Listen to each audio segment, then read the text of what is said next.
Hello everyone, nubkeks here. Welcome back to Nub Raids, and in today's video, I'm going to dive into the blessing system in depth here and give you my review, my thoughts on every single blessing, which ones are good, and yeah, which ones are worth using. Basically, which ones you should take and put on your champions. It's in our hands now. People have started awakening champions, started using blessings. Let me know which ones you've used as well. Especially if you disagree or if you strongly agree as well with anything I'm saying in today's video. Let me know what sort of impact this stuff has had for you. So for example, like if you use Brimstone in Clan Boss, if you got a highly awakened champion, what sort of difference has that made? Because I think it could be pretty damn huge. But anyway, let's go for this. I guess one of the first things to note as well is we're not obviously going to be talking just about the blessing effects, which are of course really powerful, but you actually get a lot of stats from these blessings as well. A ton of stats. And that is also going to contribute to the sort of champions I think that you put blessings on and how good these blessings are. So definitely pay attention to that. It's definitely something to consider. Like 400 defense here, 50 accuracy. That's not an insubstantial amount of stats. It's actually quite a big deal. All of them, I believe, give you the speed when they're maxed out, like at 6-star awaken. But yeah, something to be aware of. Okay. Let's dive in. Let's do this. Let's go. Let's review all the rare blessings first. First of all, Indomitable Spirit. Chance of blocking stun, sleep, or fear debuffs when an enemy tries to place him on this champion. The block does have a 1-turn cooldown, so if it happens, it won't happen until you take a turn again. This only goes up to a 20% chance to block debuffs. It's got defensive stats. This is a pretty weak blessing. There's a few kind of like this. I just feel like this chance is so low. It's just not very useful. Stun, sleep, and fear as well. I'm not really seeing the use for this one. This is one I'm probably skipping as far as I can tell. Miracle Heal, this one is very interesting, but I think it's probably not worth using either, but I'm intrigued to test it out a little bit more. Like maybe there's some niche champions like Demitha where it might be good. Basically what it does, chance to restore a portion of destroyed HP whenever this champion heals themselves or an ally. Now fully ranked up here, you've got a 100% chance to restore 15% of the heal to destroyed HP. This is pretty weak. That's the thing that makes me a bit skeptical about this. It's not very big. The only place, there's only one place, as far as I know, in the entire game that this is in any way useful, and that is against Hydra. The Head of Decay obviously destroys your HP when he heals you, or when you heal, he destroys your HP. So this will help to counteract it a little bit, but I feel like the restore is so weak, it's not going to be enough to actually counter it in any meaningful way. I feel like when you kill the Head of Decay, if a new one pops up, you're not going to have time to put it back. That's why I'm saying maybe a champion like Demitha, who is an epic that does a crazy amount of healing, maybe it might be okay there. But I think for the most part, like I'm not really seeing, for example, this being too good really on any legendary, because I feel legendary blessings are so much stronger. It's just not going to be worth it. So that's my thoughts on that. Now going over to Dark again, we have another really weak blessing here. Dark Resolve. This is the same as the first one we looked at. You got the 20% chance to block Freeze, Provoke, or True Fear with a 1-turn cooldown. This is slightly more useful. You know, this could help you maybe throw it on a rare champion for Dark Fae to deal with the True Fear. It could help you a little bit maybe with Ice Golem, stuff like that. But again, honestly, I feel this is really too weak at only a 20% chance. I feel like this really should be higher. It seems pretty poor. Like 20% chance to block the True Fear on Hydra, for example, it's just not strong enough to really use on anyone. Phantom Touch, now this is one which I think is actually quite good. You do a chunk of bonus damage whenever you hit an enemy target. This will only proc it on one enemy, right? So it's just a single target thing. Even if you do an AoE attack, it's only going to hit one of those enemies with this extra damage. And the bonus damage scales off of attack. This also does give you attack and crit damage with a little bit of HP as well. So this is really very much designed for any damage dealers in the rare category. So I think this is quite useful. There's not really much else in rares for the rare champion damage dealers to use. This is quite decent. It can't crit, but the attack scaling is pretty okay. So this is worth running, I think, on champions like Coldheart, on your starter champion. I'm running it, for example, right now on Clan Boss champ. Where is she? Here we go. I'm running it on Painkeeper, who I do have built with decent attack. I think she's got about 3k attack. She's really cranked up her attack, slightly over 3k. But yeah, it's okay. It's okay. It's not a ton of damage, but it's better than nothing, basically. It's all right. In War then, Hero Soul, I feel like this one's fairly underwhelming, doing more damage to bosses and boss minions according to the number of living enemies. So that's why it's kind of awkward. It's only against bosses, so it's not going to help you against waves of content. You're going to get 3% bonus damage for each enemy. Now, I mean, to be honest, like against the Hydra, where there's 4 heads, that is going to be 12% bonus damage. That is actually quite substantial. Against the Spider boss, this is really strong. That being said, the reason that I'm running Phantom Touch on my Cold Heart and not Hero Soul, I'm probably going to switch between the two. Hero Soul is going to be better for stage 20 and below, but above stage 20, Cold Heart's damage is capped out anyway, so you might as well just get a little bit extra with this proc. You're not going to get any more out of this. I really feel like this one is for, you know, those tournaments where it's faction-specific tournaments where you got to do like Spider Dungeon or something like that. And yeah, you might be using some rares or some epics, and this might actually be a pretty decent damage dealing blessing. So I think it's okay, mostly just for like Spider Dungeon max HP nukers like Cold Heart below level 20 though.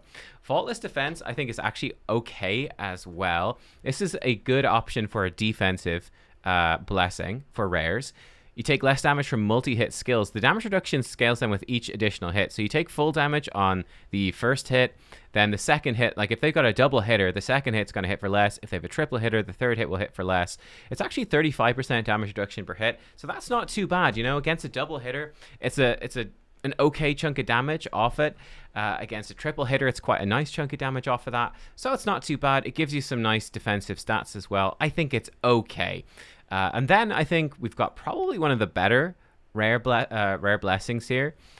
Take less damage when under stun, freeze, sleep, fear, true fear, and petrification. Actually gives you up to 30% decreased damage. I actually think this one is much better than Dark Resolve for Hydra, right? If you're trying to remove these true fears, the chance is so low, it's very unreliable. To be honest, I'd much rather just have 30% damage reduction while I'm being true feared by the Hydra, you know?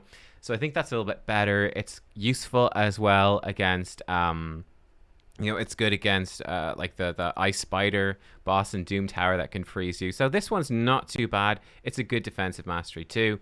And then Survival Instincts fills your turn meter when a debuff is placed, spread, or transferred onto this champion once per enemy turn. Goes up to 10% turn meter fill. Again, I think this is actually also okay. Probably pretty good on a champion like Reliquary Tender, who's a rare cleanser, or really for any cleanser, going up against, let's say, the Nether Spider, who's going to be putting out lots and lots of poisons on you. This can potentially give you some nice turn meter, just rotate through your cleanses a bit faster. So for those sorts of bosses, this isn't too bad. So they're the rares. The rares, I think, are overall relatively weak, but yeah, I definitely think Indomitable Spirit, Dark Resolve are really weak. Miracle Heal is probably too weak. Phantom Touch is decent. These two are both decent but very niche. And then, yeah, these two are kind of decent again, but kind of niche. So nothing really super jumping out for the rares. They're okay for your rare champions. I think most people are going to be running lots of Phantom Touch. But you're probably not going to be running these rare blessings on anyone that's not a rare champion. For the epics, Iron Will is the first one. Less damage from enemy skills activated by other skills, or when they activate do damage when it's not their turn. So this is like counterattack, ally attack, that sort of thing. It goes up to 30% damage reduction, which is actually quite good damage reduction as defensive stats. I do think this is pretty niche though. I'm not seeing a massive amount of use for this. I think it's going to be one of the less used ones. You know, yeah, I don't see super much use for it. Good against a Cupidus, I suppose, but that's very niche. Heaven Cast, this one is okay. Debuffs placed by this champion's default skill will ignore a percentage of the target's resistance. You can actually ignore up to 40% of the target's resistance. Unfortunately, this is an attack-based blessing, which really does limit it. Like, I was thinking something like, let's say, Black Knight, someone that is going to be placing, let's say, Provokes with an A1. This could be quite helpful for them to sort of land that. So, for example, you could put this on a Seeker to help Seeker landing Provokes in Hydra. You still get the bonus for attack and crit damage for unkillable teams with the Seeker, but he doesn't, and then his lack of accuracy, as he will have in an unkillable, isn't going to punish him too much. So I think this one does have some potential, but it's going to be very specific to champions that kind of only have a debuff on their A1. So yeah, it's niche, but it's not terrible. Over here then, Cruelty, I think this is actually a really, really good one. Whenever you hit an enemy, decrease their defense until the end of the round, occurs once per hit, and you can stack it up if multiple champions have this. So when you go up to max, this obviously gives you attack and crit damage as well, but it's going to decrease defense by 4% per hit, 40% decrease defense for champions, 20% for bosses. I think this blessing is actually incredibly good. It's a little bit of a pity that this does give you attack stats. This would be very, very strong even on support champions to basically I mean, if you think about bringing in something like a Madame Ceres, who's placing decreased defense on the enemy, this is basically somewhat similar to what this is doing as well. I think this is very strong. This is really going to add up to a ton of damage. Like, even bringing in just one person and doing that 20% decreased defense against all of the Hydra heads is going to massively up your damage. Same thing with Clan Boss. Same thing with Doom Tower bosses. I think this is a blessing that is going to see serious use. And you're probably going to want a lot of like at least one champion per team for any long fights to be running this. Seems very good, and also very strong with multi-hitting. Multi-hitters, very, very good. Lethal Dose, this one is very niche. This is one of the first ones where it's like, this is clearly designed for the future of Arena that we don't know about because it doesn't make sense right now. Increases damage enemies receive from poison debuffs in the arena, and then ignore their resistance when placing poison debuffs in the arena. Actually goes up to 50% more damage from poisons, which is kind of cool.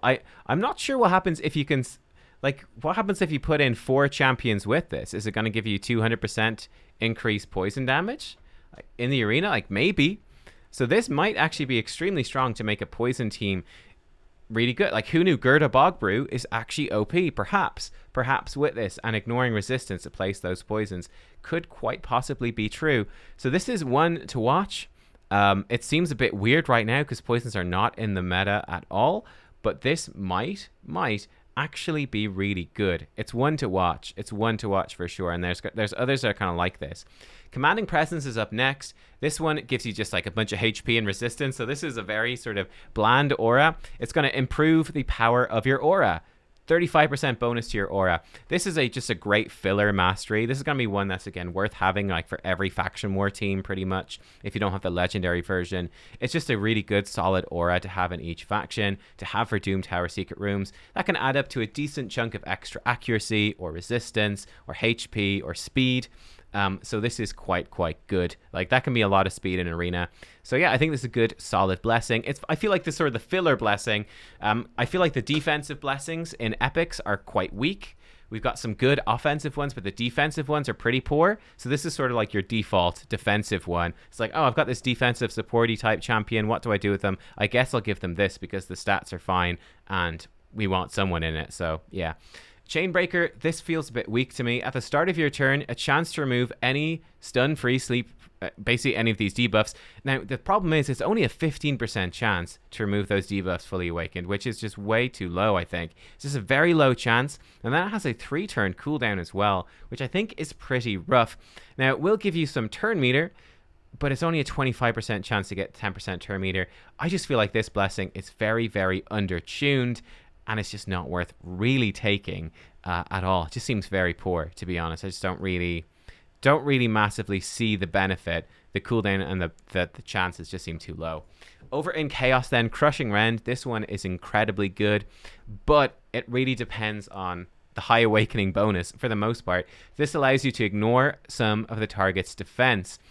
So it's based off their level. So ignoring 1% defense for every 50 levels. This is actually even pretty good at 1-star. So I have my Seer in it already. My Seer's in really bad gear, but I do use her for some Doom Tower stuff. It's actually really good there.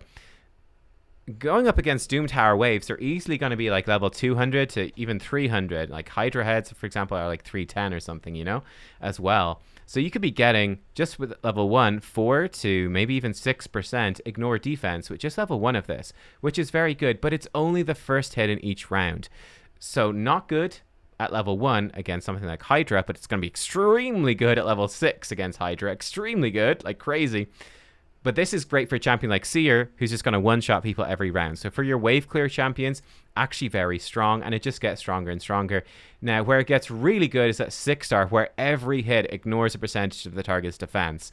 That makes a massive difference. This changes it from being just a wave clear one-shot type thing to, okay, now we're really talking here. Going in against Hydra, like I said, if Hydra heads are like level 300, the higher levels are going to be even higher. That's 30% ignore defense right there against level 300 enemies. Like, that's nuts. That's so good. It's 6% ignore defense for Arena, which is still actually quite strong. But 30% ignore defense is just crazy. It's just absolutely crazy. That's stronger than a Savage set. So I think this one is absolutely busted. I would not be surprised if this was nerfed, perhaps. It's something to bear in mind. But for now, this is extremely good. Wave clear blessing. Right, so there we go. That one is nutty. Then Incinerate, this is the other, I think, interesting one, alongside the Poison one, which is going to give you 50% more damage from HP burn debuffs, but only in Arena. And it's going to destroy enemy max HP, equal to the damage that they take from that HP burn. So again, right now, this doesn't make any sense. It makes no sense at all. Seems really weak, but perhaps it might be good at some point in the future. So for example, if you could stack like multiple champions, multiple burners with this, and have like a team that's just going to slowly wear them down, perhaps that would work. My sort of theory with this is that they might introduce like very, very limited arena runs where it's about like winning. Maybe you've got like 3 matches a day maximum, and it's just based off your win percentage. So it's like not about how fast you win, but just winning for sure. There could be some spicy burner teams like that, which is intriguing. Again, I think the big issue with these is that you're going to miss out on legendary blessings, which are really good. And I don't know if there's many epics that this is relevant to, but it's definitely an intriguing one. It's really the question of, does it stack? Right then, for legendary blessings, first up, Intimidating Presence. I think this one is very, very good. It's the better version of the aura strengthening. So it strengthens your aura by 35%, and it weakens the enemy's aura by 20%. Now, this does give you defensive stats, so this is obviously very much better on a support champion. So, for example, I'm going to be slapping this onto my Mithrala, most probably. Yeah, look, needless to say, I think this is very good. This is a great one. This is going to be particularly strong with accuracy auras or resistance auras for reaching breakpoints for bosses. And then obviously for speed auras as well. Speed auras in Arena are very powerful. So if you're going to try build a speed team in Arena, which are still probably the most common team, this is mandatory. Yeah, it makes an absolute massive difference. Like Arbiter speed aura is 30%. You increase that by 30%. Like that's an extra 10% speed for your whole team. It's quite a lot. Like that could be, 8 to 11 or 12 speed perhaps. Like it's a good chunk. So quite good. This one is very good. It's going to be worth having probably this on each team. It might be quite worthwhile. It's quite a lot of stats for your team. Lightning Cage, this one is really interesting, and it's got an absolute wall of text here. Basically the way it's going to work when you are like fully maxed out here, I think this could be quite good for Hydra because it is an extra buff. I'm not 100% sure. I have been testing it with Cleopteryx, but I'm not quite sure yet if it does count as an extra buff or not. If it does, it could be quite good. But basically, you get a lightning orb whenever an enemy receives a buff, and then when it's higher, whenever they have their turn meter filled as well. Then what happens is when they try to steal, remove, or transfer a buff off of you, you'll have a 50, and then that goes up to a 75% chance to protect that buff instead. And that will use up one of those lightning orb stacks. Then on top of that, when you reach 3 lightning orb stacks, that's your maximum. If you attack while you have 3, you're going to do a chunk of bonus damage equal to their max HP. So this one is definitely interesting.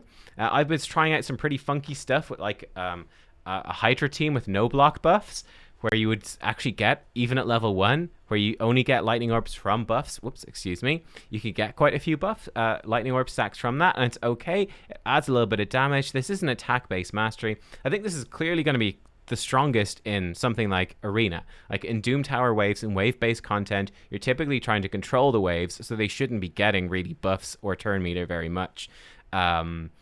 And they shouldn't be stripping your buffs either. Against Hydra, maybe. It's definitely got some potential. I think could be very good for Mischief Tank type characters. One thing for Hydra to point out is that like the Head of Wrath, when he gets his 15 stacks, he gets a buff that ups his damage, that irremovable buff. That does count as a buff. When Hydra heads spawn in, they get a buff which gives them massive damage reduction for the first turn, and I believe that does count as a buff for Lightning Orb. So there is stuff like that in there, but it's definitely Arena where, yes, enemies will be getting buffs and turn meter all the time, where this could become very, very strong, especially for Go Second teams, for damage dealers and Go Second teams, to give them a nice chunk of extra damage, which is okay, but also to be protecting their buffs and stopping them being stripped off, even if they don't have much resistance. So yeah, this is a very, very powerful blessing. Pretty complicated though. though, so it's one to watch out for. Temporal Chains, I think this is also quite nice for champions like Prince Kaimar, Ramantu, basically buff strippers, which is going to decrease enemy speed by 5% for each active buff, up to 15% decreased speed, and then to decrease the turn meter of all enemies by 15% whenever an enemy receives a third active buff. Now, that does have a cooldown on it, a 4-turn cooldown. But yeah, this is basically to cut in an arena, right? It's you were planning to go first, but they're slightly faster. They buff up. You push their speed back, you push their turn meter back, and then you give someone like your Madame Ceres, your Ramantu, your Kaimar a chance to come in and to cut them off. Or someone like Yoshi, it actually combos, I think, really well with his passive here as well. So I think it's really those types of champions that this blessing is going to be good on. Temporal Chains, I think it's going to be very strong for that. Ward of the Fallen, this is actually this is quite a weird one because it's a defensive one that starts giving you damage. It gives you some bonus damage at 6-star Awakened, which is really strange. Before that, it's just a damage reduction. Basically, you're going to start with Bone Armor, then you can start with 2 stacks, and ultimately start with 3 stacks. And they're going to reduce damage from a single hit with this Bone Armor. So I think this is very, very powerful as a good defensive mastery. It's going to give you lots of HP as well. So this could be very, very, very strong on, for example, someone in a bolster set, right? So they're not going to have the protection of Stone Skin. Reaction accessories aren't super reliable. You give them the additional protection of Bone Armor. So you think about someone like Duchess Lilatu with Bone Armor on, and a bolster set becomes quite difficult to kill, and a good secondary option to like a Stone Skin one, for example. So I think that is what is going on here. The funky thing about this is then it starts doing extra damage. You start doing extra damage, but it scales off of attack, which is really weird. The bonus damage this does is proportional to this champion's attack, which is very, very strange because this doesn't seem like an attack-based thing at all, apart from that. So I'm not sure about it. And you only do bonus damage as well. The number of times bonus damage is inflicted whenever you hit an enemy is equal to the number of dead allies. So this one is very, very strange.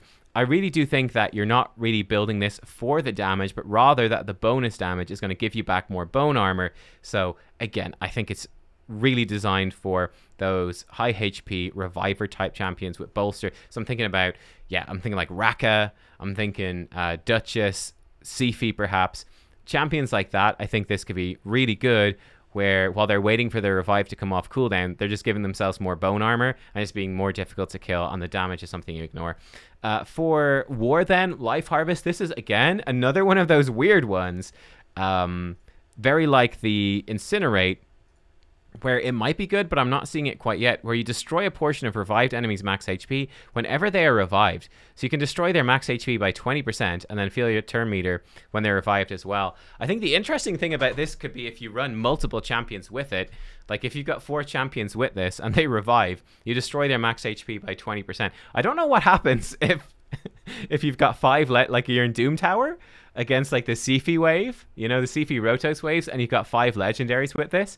It destroys their max HP by 100%. I'm not quite sure how that works. Maybe it doesn't stack. I don't know. But yeah, I think even if you're running just one person, like this maybe will have some use in future arena stuff. But right now, I'm not super seeing it unless you can stack it up. But it could be kind of interesting. Again, you can see from the stats, this is clearly really supposed to be, it's obviously very general. Anyone can benefit from HP, but it's more about a support type champion that can maybe be crowd controlling enemies. Or whatever. Like, they get revived and then you're coming in and turn meter boosting again, that sort of thing, with like an Arbiter or something like that. It's certainly interesting, right? This one I think is pretty interesting, but it's hard to see how it's going to be useful, but maybe it's going to be crazy. But it's just hard to see it right now. Soul Reap, this one is clearly very, very strong. It has a 3-turn cooldown. Basically, when you bring an enemy to a certain HP threshold, a Reaper will appear and do extra damage equal to the remaining HP. Now, that damage ignores defense, damage reduction, skills, effects, and buffs. So it can be stopped by Unkillable. It can be stopped by, I believe, block damage does work. But other than that, it's just going to kill them. And this kicks in. It's pretty weak for the first levels of like 4%, 8% is fairly weak. But when they go below 14% or 20%, this is going to do an absolute monstrous amount of damage. Like you think about the Iron Twins dungeon right now, where it gets much harder below 40%. If you get it down to 20% and then this Reaper pops in and just bam, does a massive chunk of damage. This is going to be very powerful. For any nukers, again, this is going to be extremely powerful. It does have a long cooldown with 3 turns, but I still think this is going to be very, very good for your arena nuker. It gives you all the attack stats that you want. You go in with a big nuke. If you get them to 20% HP, they're basically going to be killed then by the Reaper. It's a massive chunk of extra damage. Like if you've done 80% of their health, you do an extra 20%. You just did 25% more damage. I know that might be kind of confusing, but, you know, just the multiplicative math of it. But it's pretty nuts. Polymorph, this one to me seems fairly weak. There's a 1-turn cooldown. You have a 20% chance to place a sheep debuff on enemy champions when they place debuffs on you or remove or steal buffs from you. The issue for me at this is that the chance is very low. This doesn't seem very reliable at all. Again, this seems like mostly an arena thing. It doesn't work against bosses. In wave-based content, oh, tournament position, wonderful. You are, you know, you're not going to be hit by stuff. So this is really only for arena. And I feel like if you're getting debuffed or you're getting buffs stolen, you're in a pretty bad spot. It's like a 20% chance to rescue that, but that's all. So I'm kind of worried about that most of the time it's going to be kind of useless. The sheep thing is kind of cool. It seems quite fun. But yeah, I just don't feel like this one is actually that useful. I could be wrong, but I don't feel like it's that good. And then finally we got Brimstone, which I think is actually very, very good. This has a 4-turn cooldown, so bear that in mind. But what happens is when you attack, you can put Smite debuff on the enemy for 2 turns. Now this cannot be removed, blocked, resisted, or transferred. So it's like permanent, but you can only have 1 active per team at any point. This is straight up, this is a blessing that certainly for all PvE content you're going to want on nearly every single team. Now it does require the enemy to take a turn and use an active skill is what triggers this meteorite to do this damage. So against something like, let's say, Fire Knight, it's not going to be that good because Fire Knight is always controlled, or Spider is always controlled. But against any boss like Dragon, the Iron Twins, Hydra, Clan Boss, Demon Lord, like anything like that, this is insanely good. It does 25% of a champion's max HP as damage, and then hits all other enemy champions for 5% of their max HP. Now for these other areas, like I think in Demon Lord it's capped to maybe 250,000 damage. For Hydra I believe it's capped to 100,000 damage, but I think the AoE in Hydra is just going to do 100,000 to everyone. It's very, very, very strong. This is going to do a lot of damage. This in particular I think is going to make Hydra significantly easier for everyone, right? Because yeah, this Brimstone going off is really going to help you break champions free when they're devoured, just nuking down all of the heads together. I think it's very, very good. And again, this is even pretty decent at 1 star. It even is pretty deep. Now 3-star becomes much more reliable. You got that 40% chance to place the debuff. That's much more reliable, actually quite good. And it's giving you great stats as well. Bunch of HP and accuracy, right? So this is good for nearly every single champion. So it should be easy enough to fit this into your teams. It's certainly something that's worth considering when building teams now in the future, is that having a legendary in a team with Brimstone just massively ups the effectiveness of that team. It makes a huge difference. Or for your faction war team, having Brimstone in there makes a huge difference. So yeah, I think this sort of stands out to me as probably the biggest impact blessing. Of course, the limitation being that you can only have 1 active per team. It's probably not that good in arena, but also not that awful in arena either. It might be okay for some sort of slower go second-y type teams. It might be okay because it can't be blocked or removed or resisted or transferred. So it's, you know, but the damage not that good. But yeah, for PvE it's huge. So there you go, guys. Let me know what you think. I do think there's a pretty good balance of this stuff overall. I definitely feel like I think you will find this as well when you're picking some of these blessings for some champions. You can kind of run into a little bit of a wall. Like for I was picking like a defensive one. I think for Duck the Pierced, I was going, what is good for Duck the Pierced, who is a defense-based debuffer? And I was going, man, there's nothing that's really too good for him. Like I could grab Cruelty to start, you know, helping Duck decrease enemy's defense more, but it's giving him a bunch of attack and crit damage, which I really don't want on him. So that kind of sucks, you know? So that was a bit of a bummer. So yeah, I think we're definitely going to struggle a little bit. There is one hidden blessing hidden actually behind me as well, physically, that is going to be coming in the future, perhaps even more after that. Who knows? There's only 1 gap missing right now, so I assume that's all that's planned for now. Maybe they'll even let us equip more blessings at a time in future, but really for the time being, this is definitely what we have. I'd imagine some balance patches and stuff are not out of the realm of possibility for sure. But yeah, let me know what you think. I think it's pretty fun. I think it's going to be enjoyable designing a lot of this stuff. I definitely see a lot. I think I'm going to be seeing a lot of rare champions running Phantom Touch. I think we're going to be seeing a lot of epics running Cruelty or Crushing Rend, and a lot of legendaries running Brimstone and Soul Reap. And yeah, then probably a lot of these ones as well. I feel like Light's a bit weak apart from the legendary ones. But there you go. Hope you enjoyed. Thanks for watching, everyone. I'll see you all next time. Bye bye.